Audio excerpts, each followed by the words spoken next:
Meu nome é Laurentino Reis. Nasci na Fazenda Branca, próxima de Terenos, em 21 de fevereiro de 1948. Feliz. Até os 4 anos de idade, na fazenda, Bela Vista, em contato com a natureza, muito feliz. Na minha infância na fazenda, eu tive um pequeno acidente. Eu me aproximei da minha irmã caçula, que estava rachando lenha, e a ponta do machado tocou a minha testa, fazendo uma abertura considerável, jorrando muito sangue. Eles fizeram uma oração e o sangue foi estancado. Eu vim saber mais tarde que meu guia espiritual, ele trabalha no campo da cura, por pertencer a uma falange que também, em Portugal, se dedicou ao campo da cura. Aos 8 anos de idade, precisamente quando eu me tornei espírita, pertencendo à turma de infância, estudo evangélico, no Centro Espírita Castro Alves, seu Expedito, que era o orientador do nosso pequeno grupo de meninos, ele distribuiu alguns números para sortear o Evangelho segundo o Espiritismo. Eu falei, eu vou ganhar este livro. E peguei o número 9. Aquilo veio na minha mente, eu só vim compreender isto mais tarde, como se processou. Mas aquele número vinha na minha mente e quando ele falou o número 9, foi sorteado. Eu falei, é o meu. Com isto, quando os meus filhos, minha filha e meu filho, atingiram também os 8 anos de idade, eles ganharam o Evangelho segundo o Espiritismo como presente. Isto marcou muito a minha meninice na iniciação da doutrina espírita, com 8 anos de idade apenas. Não totalmente espírita, porque minha mãe ela era médium na fazenda.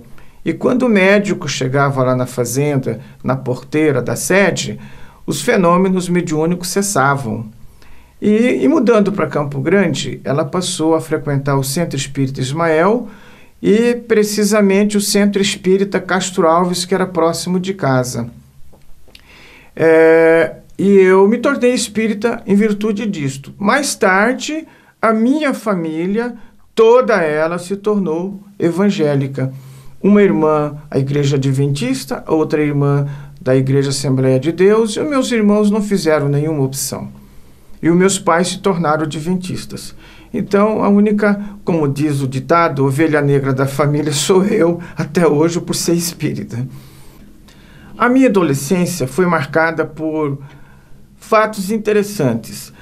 Eu comecei a frequentar, depois destas aulas de moral cristã, dadas por Duilci, filha do então coronel Duílio Lena Berne, que tem uma obra publicada, Brasil Mais Além, passei a frequentar também aulas de moral cristã do discípulo de Jesus, naquela época, dadas pela nossa querida e saudosa irmã Maria de Virgens. Frequentei a Mocidade Espírita da Fraternidade, Zé Menhoff, né? E daí para frente, de acordo com o lugar onde eu estava estudando, frequentava os centros espíritas e a Cruzada Espírita Militar. Foi tranquila. Inicialmente, eu fiz o primeiro ano ginasial no Colégio Oswaldo Cruz e os demais anos, naquela época era chamado colegial, depois científico, eu fiz no Colégio Estadual Campograndense, hoje chamado Escola Estadual Maria Constância de Barros Machado, da qual eu tenho gratas lembranças como educadora e diretora daquele colégio. Na continuidade, eu tive assim uma inspiração muito grande em seguir a carreira militar. Ingressei na Academia Militar das Agulhas Negras em 1967. Curiosamente, no ano de 1968, precisamente em janeiro de 1968, realizei a primeira palestra Espírita, no Centro Espírita Fé, Amor e Caridade, falando sobre Kardec apenas 10 minutos, o que foi para mim uma notável conquista. Continuei, hoje eu sou aposentado já há mais de 17 anos, e por onde passei procurei frequentar centros espíritas, fui para Porto Alegre, lá me reencontrei com o general Duílio Lena Berne, um dos grandes expoentes da doutrina espírita em Mato Grosso antes da sua divisão. Frequentei a Federação Espírita do Rio Grande do Sul, o Centro Espírita Dias da Cruz e mais o Centro Espírita Dr. Ivan Costa. Depois eu vim para Campo Grande, fui transferido para Corumbá, aonde frequentei o Centro Espírita São Vicente de Paula, em Ladário, e o Centro Espírita ali em Corumbá, propriamente dito, que era dirigido naquela época pelo nosso irmão Agostinho, psicólogo, trabalhador no Banco do Brasil. Uma atividade intensa, muito mais do que agora que estou na aposentadoria. O meu encontro com a minha esposa, curiosamente, se deu em janeiro de 1968, na minha primeira palestra, quando ela igualmente estava comparecendo pela primeira vez numa casa espírita, levando sua irmã, que necessitava de um tratamento espiritual, de uma intervenção espiritual diante dos problemas que ela passava. Foi uma coincidência muito grande, eu realizando a minha primeira palestra espírita e ela comparecendo pela primeira vez numa casa espírita, em janeiro de 1968. Nós nos casamos muito tempo depois, contrariando um programa elaborado no mundo espiritual que nós fizemos com 10 anos de atraso. Nós nos casamos em 1984. Agora, dia 7 de junho, vai ser o aniversário do nosso casamento.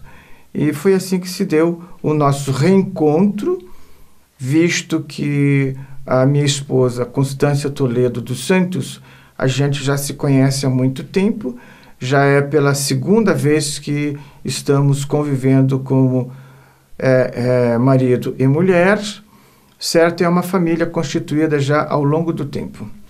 Ela não tinha uma atividade espírita. Ela tinha a irmã dela com sérios problemas de saúde e, recomendada por uma amiga vizinha sua, ela levou a sua irmã lá no Centro Espírita Fé, Amor e Caridade, justamente na noite em que eu estava realizando a minha primeira palestra. A partir do problema de sua irmã, a mediunidade nela aflorou e foi o primeiro tratamento espiritual de cura que ela realizou, né, na vida dela. Ela se intensificou mais ainda, porque aí passamos a trabalhar com uma espiritualidade que pertence à falange do professor Eurípides Barçanufo. E por compromissos assumidos, né, na obra de Jesus, nesta nossa presente existência, atuando juntos, organizamos por orientação de Chico Xavier, com a ida da Constância, falar pessoalmente sobre a sua mediunidade com Chico Xavier. Ele nos orientou a se organizar, a criar um grupo, quando então foi fundado o Centro Espírita Oficina do Amor, aqui na Vila Alba, numa casa de Tábua, 1983. Então, ainda nesta época, nós não éramos casados, eu e a Constância, né? Fomos apenas nos casar em 1984. Então, de lá para cá, trabalhando juntos, né?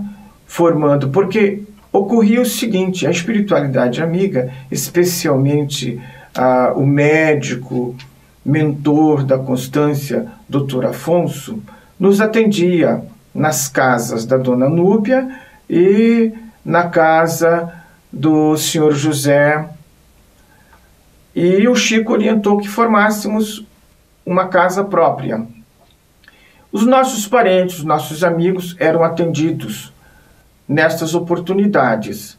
Então decidimos que estes benefícios, estas bênçãos, fossem também estendidas às demais pessoas interessadas, não propriamente na doutrina espírita, mas em buscar em Jesus uma resposta aos seus problemas físicos, morais e espirituais.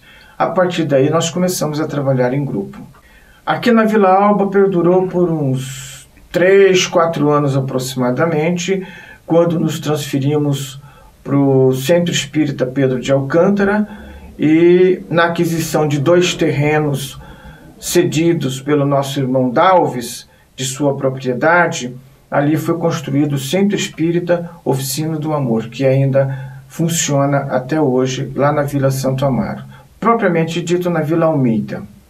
Funciona, está funcionando lá, com diretoria própria, tudo registrado, documentação toda ela legal conforme as leis do país. Assim nós deixamos funcionando o Centro Espírita Oficina do Amor. A continuidade dos trabalhos se deu dado a necessidade de um trabalho assim mais abrangente. O grupo, parte do grupo foi para o Centro Espírita Castro Alves, lá trabalhando por 10 anos aproximadamente. Retornamos à nossa residência de origem, numa loja do nosso irmão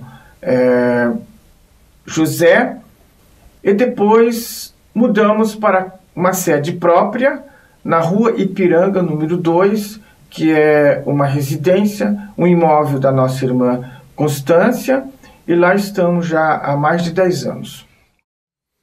O grupo aumentou. Vale ressaltar uma característica interessante deste grupo. Nós não temos diretoria. Nós não temos ninguém assim que seja o elemento maior responsável pelo grupo.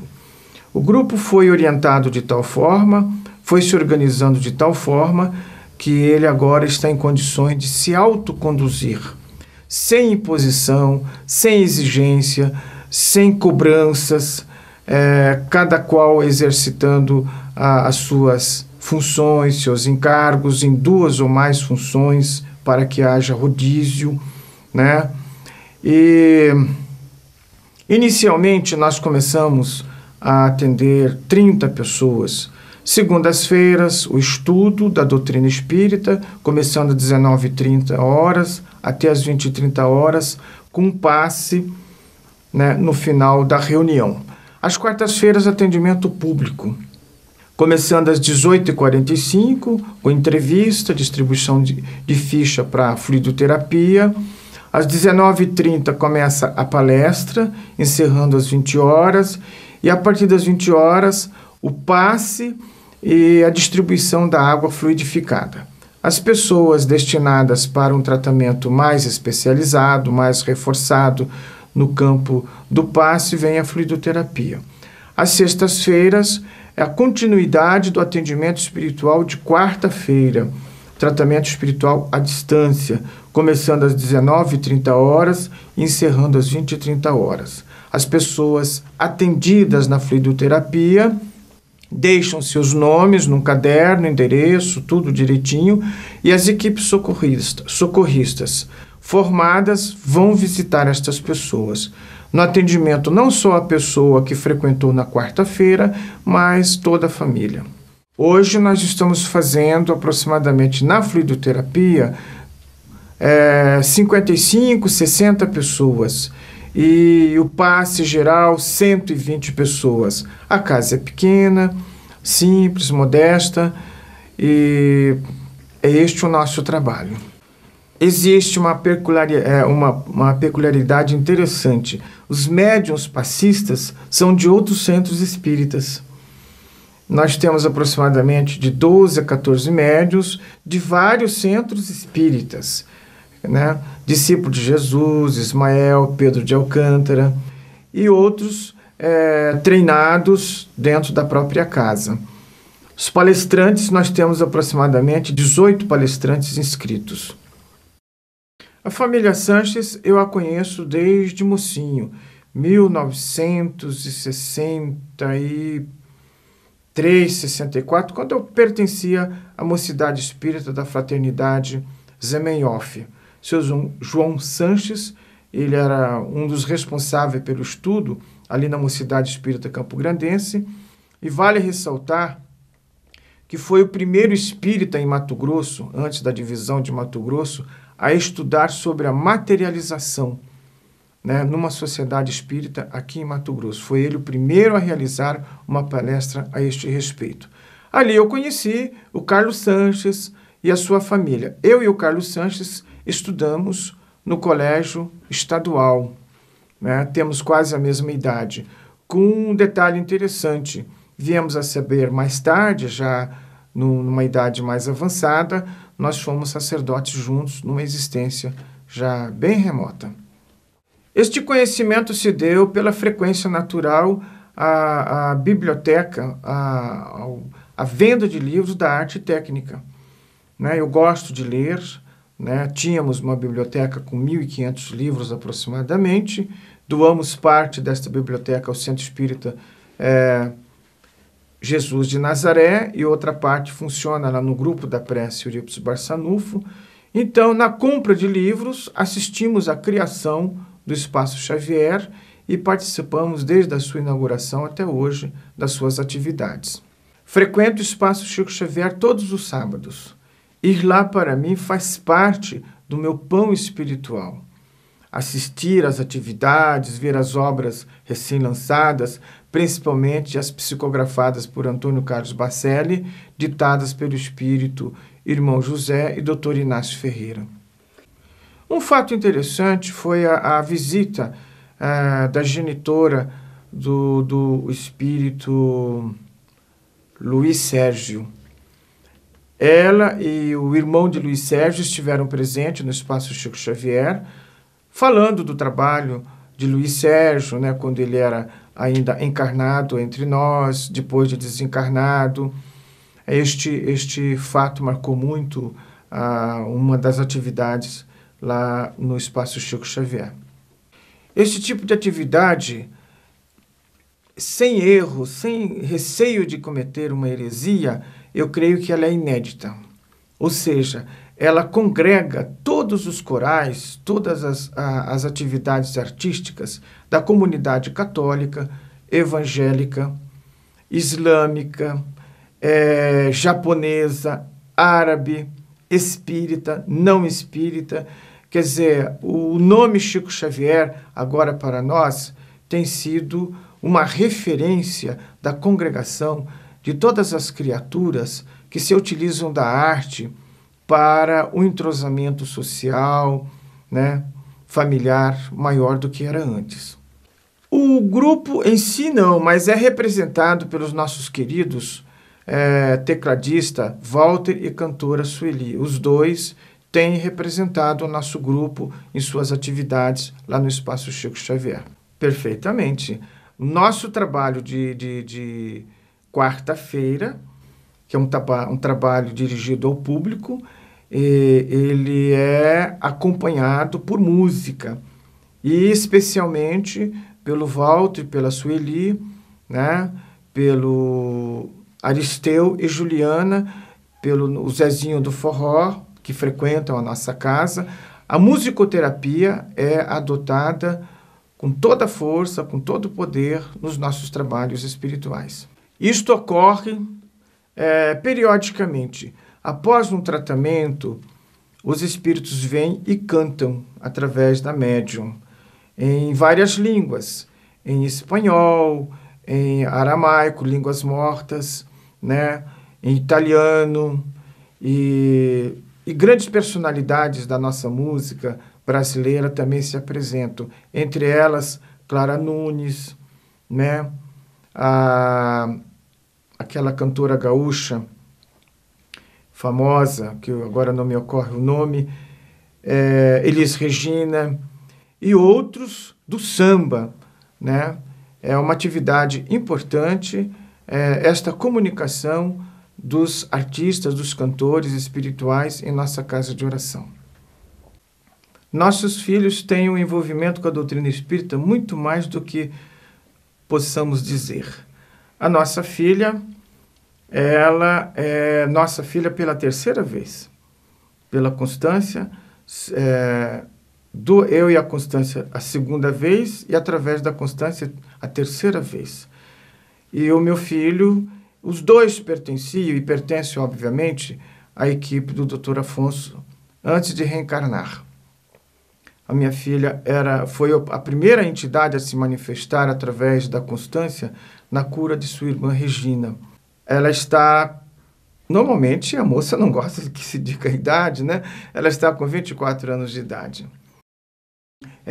Danielis dos Santos Reis.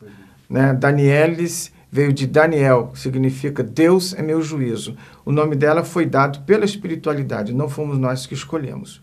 E o meu menino, nunca deixa de ser menino, com 21 anos de idade, hoje, os dois frequentaram José Francisco dos Santos Reis. Os dois frequentaram normalmente, aos 8 anos de idade, como eu disse anteriormente no início da entrevista, cada um ganhou um Evangelho segundo o Espiritismo, frequentou as mocidades do discípulo de Jesus e o Centro Espírita André Luiz, e hoje eles realizam seus estudos normais, de acordo com o gosto de cada um, e frequentam também as atividades lá do grupo da Prece Eurípides Barçanufo. Ao fato da própria constituição da natureza humana, isto é até genético. Hoje a ciência já está afirmando que Deus se comprova geneticamente através do DNA. Então esse interesse pelas coisas espirituais é tudo do próprio ser humano, na sua essência espiritual, no seu devido tempo, na sua devida época. É irresistível esta busca de algo transcendente na nossa vida. Buscam. Como nós não temos nenhuma intenção de fazer proselitismo, elas se sentem mais à vontade, chegam inicialmente simplesmente com uma opção de atendimento aos seus problemas, e conhece o nosso trabalho, as nossas atividades, acabam gostando e ficam trabalhando e integrando as equipes de trabalho do grupo. É um movimento bom. Os jovens estão atuando, participando de seminários, né? A Federação Espírita de Mato Grosso do Sul participa efetivamente, né, através da URIS, né? E os jovens estão interessados através das peças de teatro de vários autores, entre eles Nelson Peixoto. Eu vejo o movimento em Campo Grande como um movimento positivo e atuante. A doutrina espírita, ela veio para nos dar uma explicação, de acordo com a fé e a razão, a respeito da vida espiritual do ser humano aqui na Terra e depois que ele deixa esta roupagem física. Isto não é privilégio da doutrina espírita, esses conhecimentos. Isto remonta a mais de 5.000 anos. Entretanto, somente agora que o homem está preparado realmente para entender estas coisas. Tanto que os filmes produzidos, né, em países estrangeiros, a respeito da visão dos espíritos, das casas frequentadas por espíritos, né? Aquele filme de Nicole Kidman, e notadamente agora, por último, Nosso Lar, feito aqui no Brasil, A Vida de Bezerra de Menezes e A Vida de Chico Xavier, tudo isso ganhou uma importância fantástica, tendo em vista que o ser humano busca, essencialmente, estas informações, esta convivência com algo que transcenda a nossa vida material. A fé, ela deve ser unida à razão, produzindo uma ação positiva, não sectarística, não extremista, mas de maneira harmoniosa, na compreensão das leis divinas que regem tanto o mundo espiritual como o mundo material em todo o universo. Olha, nós aprendemos na doutrina espírita que sem a doação não há reciprocidade.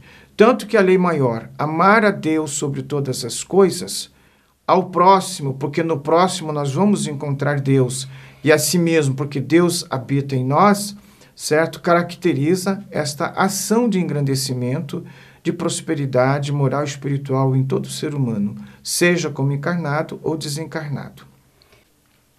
Eu acredito que toda criatura tem o seu momento de descoberta. Não tem como negar este fato. Essa descoberta interior, ela se realiza a qualquer instante da nossa existência, até mesmo na nossa infância, sem que percebamos. E a ficha vai cair mais tarde, já na fase adulta, já na fase mais avançada. Isto porque fomos criados de tal maneira para a nossa identificação de criatura com o Criador. Isto é importante. Todas as obras best-seller, todas as obras importantes que vendem milhares de exemplares falam deste avanço moral e espiritual da ética na criatura humana. Não é somente a religião que trata disto. Portanto, chega um momento que o ser humano não tem como fugir, não tem como deixar de lado, certo? Se interessar por algo que transcenda a sua vida material, que é a continuidade. Aliás, o ser humano só tem uma vida, o espírito só tem uma vida. Ele tem várias experiências reencarnatórias, certo? No aprimoramento e ascensão espiritual de sua vida eterna. Gostaria. Deus é amor, imitemo-lo.